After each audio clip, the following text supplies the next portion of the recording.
Halo, assalamualaikum warahmatullahi wabarakatuh.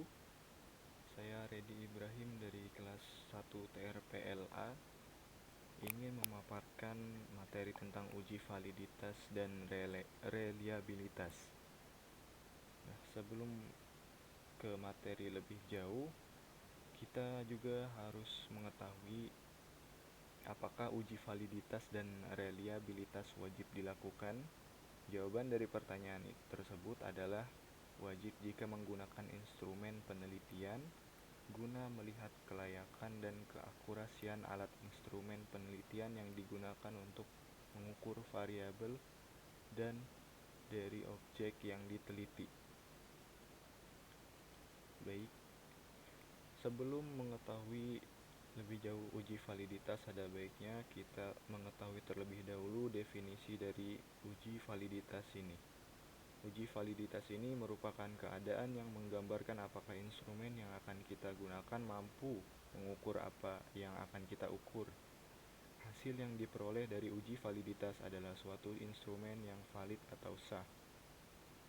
Tingkat validitas yang tinggi adalah yang terbaik. Sebaliknya, suatu instrumen yang memiliki validitas rendah merupakan instrumen yang kurang baik atau tidak direkomendasikan, bahkan sebaiknya dikeluarkan dari kelompok indikator.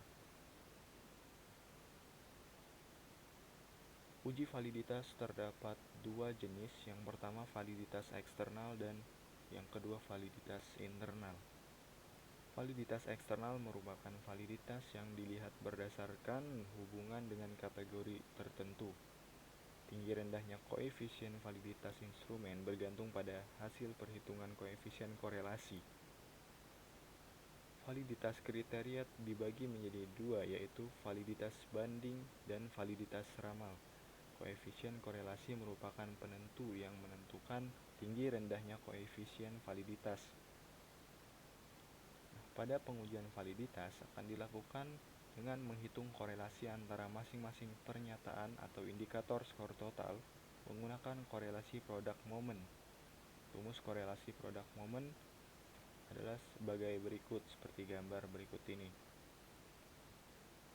Jadi uji validitas ini biasanya dilakukan pada kuesioner, angket, dan lain sebagainya. Kemudian ada validitas internal atau validitas teoritik. Keadaan di mana instrumen penelitian yang digunakan memiliki kesesuaian antara item-item atau butir-butir pertanyaan dengan instrumen secara keseluruhan. Artinya, butir-butir pertanyaan tidak menanyakan hal-hal yang tidak berkaitan dengan tujuan instrumen penelitian.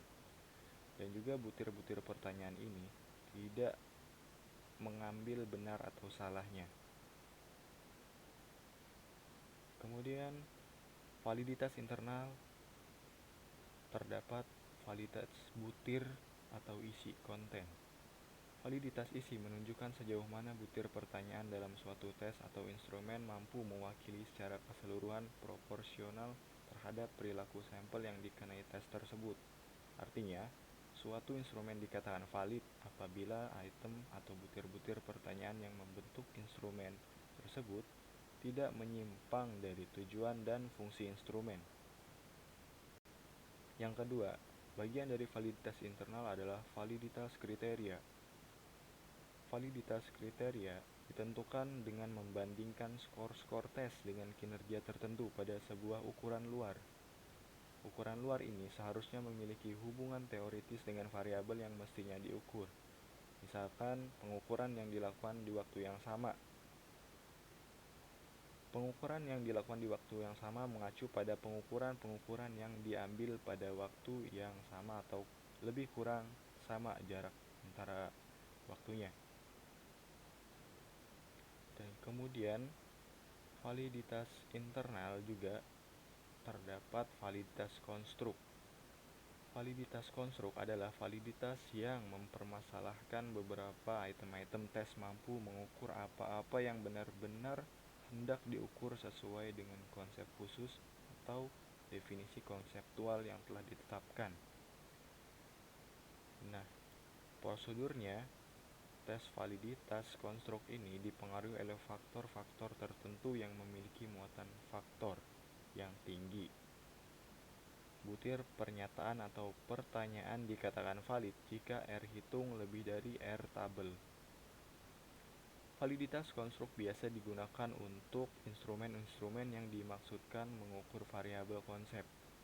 Variabel konsep baik yang sifatnya performansi tipikal, seperti instrumen untuk mengukur sikap, minat, konsep diri, locus kontrol, gaya kepemimpinan, motivasi berprestasi, dan lain-lain. Variabel konsep juga dapat digunakan untuk mengukur yang sifatnya performansi maksimum, seperti instrumen untuk mengukur bakat, inteligensi, kecerdasan emosional, dan lain-lain. Kemudian, kategori validitas. Secara keseluruhan suatu instrumen akan dikatakan valid apabila memenuhi nilai sebagai berikut. Yang parameter di bawah 0 validitasnya di bawah 0,2 validitasnya sangat rendah. Sedangkan kalau di bawah 0,4 validitasnya rendah ataupun kurang. Kemudian jikalau lebih dari 0,4 atau kurang dari 0,6 validitasnya sedang. Kemudian jikalau di bawah atau sama dengan 0,8 validitasnya tinggi, dan di bawah 1 dan di atas 0,8 validitasnya sangat tinggi. Berikut akan saya berikan contoh cara untuk mencari atau menguji validitas suatu angket. Nah, di sini telah disediakan data hasil angket dengan 10 sampel responden dan 10 pertanyaan yang berkaitan dengan angket ini. Nah, untuk menguji validitas suatu data hasil angket, kita harus menentukan totalnya terlebih dahulu, total dari butir-butir pertanyaan atau pernyataan yang diajukan kepada responden, dengan cara menambahkan sum di sel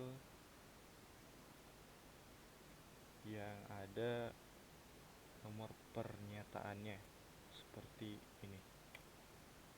Kemudian jika sudah didapatkan satu, bisa kita tarik ke bawah untuk menyamakannya. Nah, di sini telah didapatkan total dari pernyataan yang direspon oleh responden. Kemudian cara mengetahui R hitung. Di sini Corel sudah Excel sudah menyediakan rumus yang menentukan R hitung dengan cara sama dengan Corel, kemudian dipilih responden 1 sampai 10-nya pada nomor pernyataan, kemudian kita ketik koma dan total, dan kita tekan F4 untuk menjadikan selnya absolut. Nah, di sini sudah didapatkan korelasi pada R hitung. Tinggal kita tarik untuk menyamakan dan mengurangi nolnya sebanyak jadi 3. Kemudian untuk mencari R tabel, kita akan gunakan R tabel yang sudah ada dengan tingkat signifikansi untuk uji dua arah, dengan memilih yang tingkat signifikansinya 5%, 0,05. Kemudian caranya adalah kita hitung berapa banyak responden yang kita ambil sampelnya, kemudian dikurangi dengan 2 untuk mendapatkan degree of freedom atau derajat kebebasannya. Berarti 10 dikurangi 2 adalah 8. Jadi didapatkan bahwa tabel R-nya adalah 0,6319. Kemudian kita copy saja ke airtable-nya dan disamakan semuanya.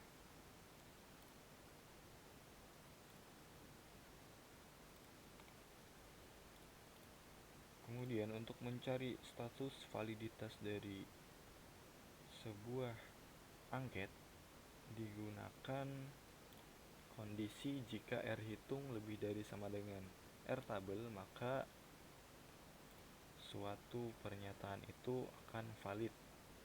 Jikalau R hitungnya lebih dari atau sama dengan R tabel.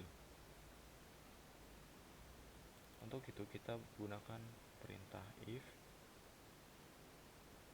R hitung lebih dari sama dengan R tabel, kita seleksi kolom yang sesuai dan logika jika benarnya adalah valid, jika tidak memenuhi adalah tidak valid. Oke, sudah muncul hasilnya, kita drag saja.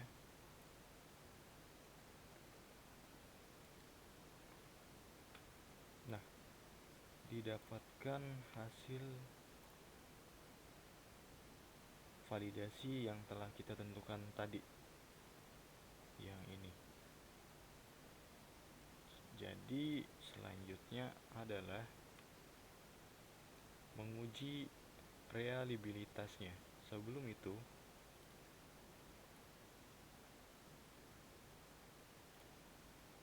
kita harus mengetahui dulu teori-teori dalam uji reliabilitas.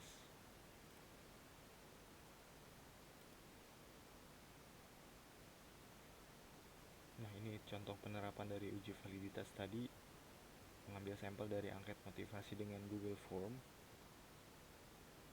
Selanjutnya adalah uji reliabilitas. Untuk definisi dari uji reliabilitas ini adalah fungsinya untuk mengukur suatu yang seharusnya dibutuhkan alat ukur yang paling tidak memiliki tingkat perubahan yang kecil dari waktu ke waktu. Reliabilitas diartikan sebagai indeks yang menunjukkan sejauh mana suatu alat pengukur dapat dipercaya atau dapat diandalkan. Uji reliabilitas dibagi menjadi dua, yaitu reliabilitas eksternal dan internal.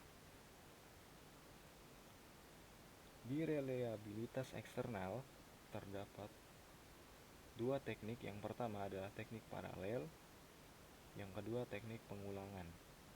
Teknik paralel umumnya peneliti melakukan penyusunan dua instrumen.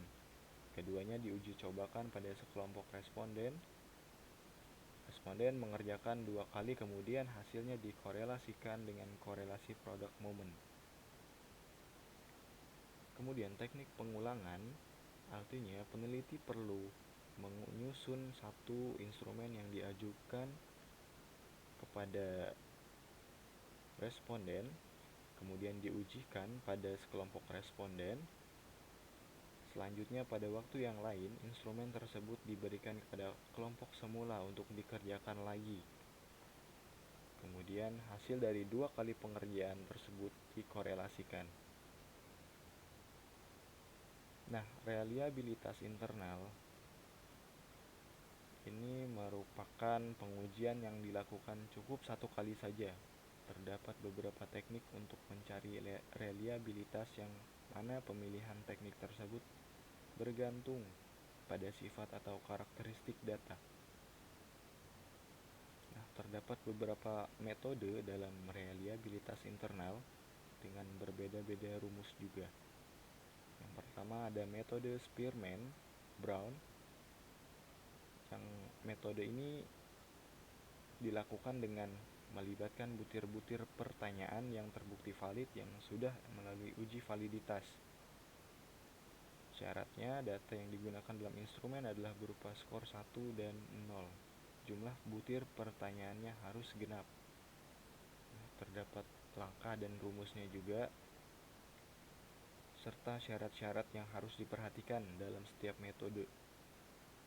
Kemudian ada metode Flanagan dengan syarat dan langkah sebagai berikut beserta rumusnya.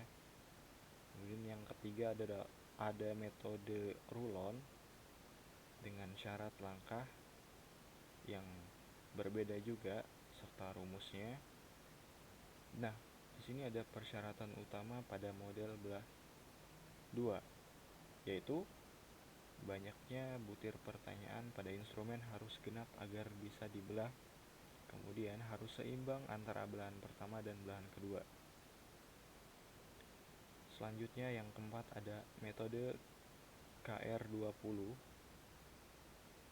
dengan syarat dan rumus yang berbeda pula. Kemudian ada KR21 dengan syarat yang sama seperti KR20. Bedanya adalah digunakan apabila peneliti mempunyai instrumen dengan butir pertanyaan yang valid ganjil. Kemudian ada metode Hoyte yang syaratnya sama dengan metode KR21 tapi rumusnya berbeda. Yang terakhir adalah metode alfa yang syaratnya adalah digunakan untuk mencari reliabilitas instrumen yang skornya bukan 1 dan 0, misalnya angket atau suatu soal uraian, dengan rumus yang ditetapkan sebagai berikut. Nah, untuk contoh penerapannya, kita bisa ambil dari data yang telah kita uji validitasnya, dan memang harus seperti itu. Jadi harus diuji validitasnya dulu, baru kita akan menguji reliabilitasnya. Untuk kategori reliabilitas secara keseluruhan, ini uji reliabilitas harus memenuhi ukuran tertentu atau terdapat passing grade di mana nilai tersebut bisa dikatakan cukup reliable. Dengan nilai sebagai berikut, bisa dilihat di gambar. Kemudian kita langsung saja kepada cara pengujian reliabilitas pada data yang telah kita lakukan validitas tadi.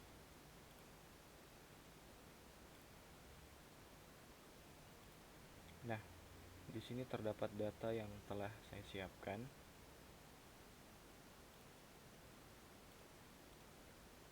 Di sini kita harus mencari varians butir, jumlah varians butir, varians total, dan R reliabilitas instrumen serta tingkat atau status reliabilitasnya. Nah, sebelum itu perlu diketahui bahwa uji reliabilitas ini hanya dilakukan pada data yang valid. Jadi pada data ini akan saya buang data-data yang tidak valid seperti berikut ini.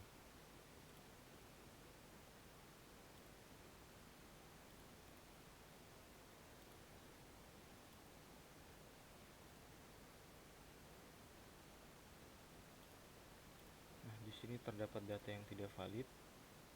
Data yang tidak valid akan kita buang seperti data 1, 4, 7, 8. Jadi pada kolom 1, 4, 7, 8 akan kita buang 1, 4, 7, 8. Di sini tersisa 6 data yang valid yang akan kita hitung ataupun tentukan reliabilitasnya.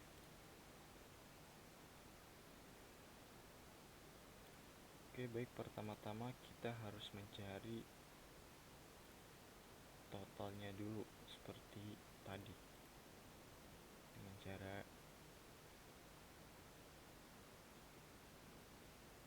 sum dan seleksi selnya.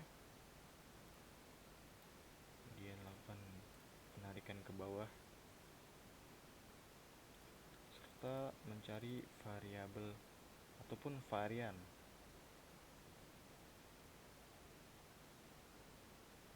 dari data hasil angket yang dijawab oleh responden. Varian butir soalnya.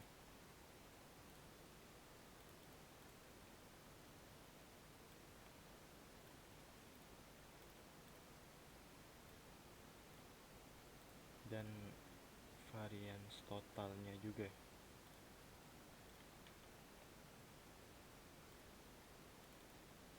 Jadi kita tentukan jumlah varians butirnya dengan perintah sum. Kemudian kita seleksi kolom yang berkaitan dan kita panggil varians totalnya, dan cara mencari reliabilitas instrumen adalah dengan rumus berikut, dengan metode alfa yang telah saya jelaskan tadi. Ini kita akan menyeleksi K. K ini adalah banyaknya butir pertanyaan, banyaknya jumlah butir pertanyaan yang valid tadi tinggal 6. Jadi kita tulis 6 dibagi 6 dikurang 1, 5, kemudian dikali dengan 1 dikurang, jangan lupa kurung, 1 dikurang sigma OB2 atau jumlah varians butir dibagi varians total. Jumlah varians butir dibagi varians total. Tutup kurung 2 kali. Nah, di sini sudah terdapat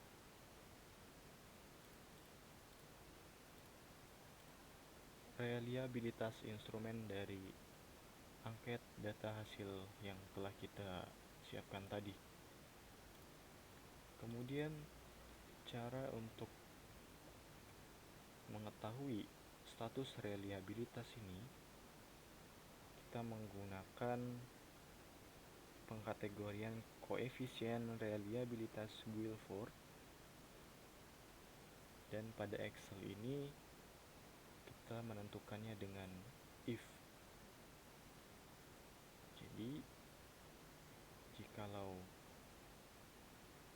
reliabilitas instrumen kurang dari sama dengan 2, maka reliabilitasnya sangat rendah. Baik, kita mulai saja untuk pengkategoriannya.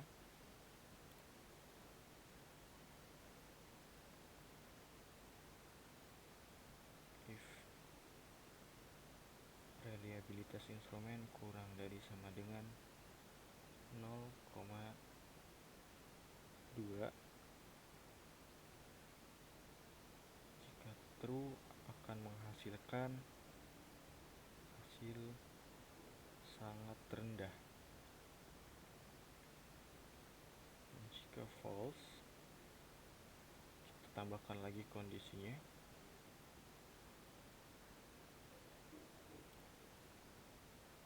B17 kurang dari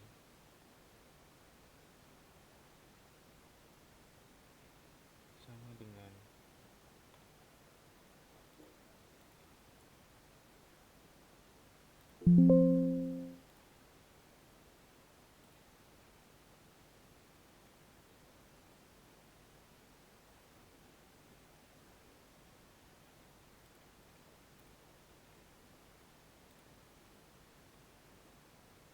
0,40, maka kalau kondisinya benar akan jadi reliabilitas yang rendah. Kemudian kita buat kondisi lagi ketika reliabilitas instrumen kurang dari sama dengan 0,60, maka reliabilitasnya sedang. kondisi tidak memenuhi, akan dibuat kondisi lagi. Jika reliabilitas instrumen kurang dari sama dengan 0,80, maka reliabilitasnya tinggi.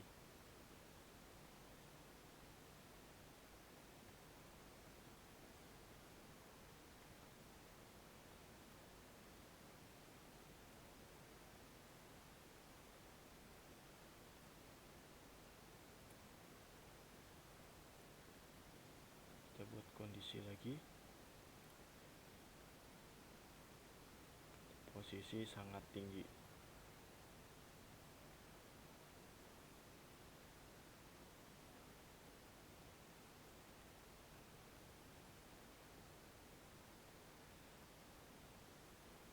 Sebut saja sangat tinggi.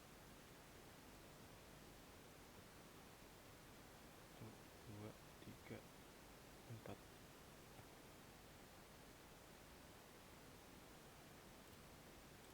Nah, sini telah dihasilkan bahwa reliabilitas data hasil angket ini sangat tinggi karena termasuk pada kategori 0,8 sampai dengan 1. Jadi reliabilitas dari data hasil angket ini sangat tinggi. Oke.